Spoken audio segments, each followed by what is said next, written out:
Shalom and good day all, this is Tahion29 back again for another indie comic review, and for this indie comic review I'll be covering Turtles of Grayskull issue 1, and starting off with first things first, does this cover in any way, shape or form connect to something that is happening inside with the story? Sure enough it does, to which I give it a 7 out of 10. Now it's time to move in the area of the internal art as we have a look around the beginning, middle and of course the end, and also what's happening story-wise with the characters. So as we have a bit of a look at around the beginning of the book, we see that this takes place on Earth in Manhattan, New York, to which we catch up with the character of April O'Neil that is not in any way race swapped, which is really good to see. And I want to give a point of congratulations to Tim Seeley to not race swapping the character in this, so thank you.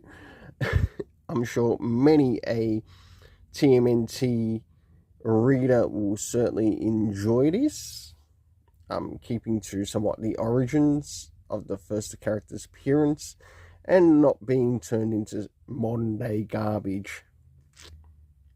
So as we just jump a few more pages in, we get to see some things in relation to, of course, the Turtles villain, being Krang and Shredder and that, making an appearance along with the main turtles themselves, and things are getting ready to heat up as they end up in the land of Eternia.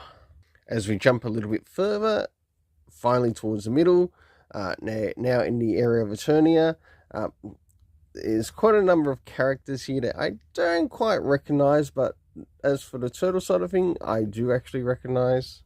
And last but not least, the character of He-Man himself. Now, I do want to point out that towards the back of this, it does actually show some sketches and that in relation to the characters that are making an appearance in the story, and I think that's really good to see that. So for the internal art, I give it a 7 out of 10. Now it's time to move in relation to the area of the story. First things first, do we get any indication as to when this takes place time-wise? No, we don't. Next is the locations that we see within the story. First is Earth, to which we see Manhattan, New York. Of course, the area of Grayskull in the area of Eternia. The cast of characters consisting of the Teenage Mutant Ninja Turtles themselves, Splinter, April, and of course some of their villains, along with He-Man and what would appear to maybe see some of their villains. For the overall story rating in this, I give it a 7 out of 10. Until then, let's keep it colourful and have yourself an awesome day.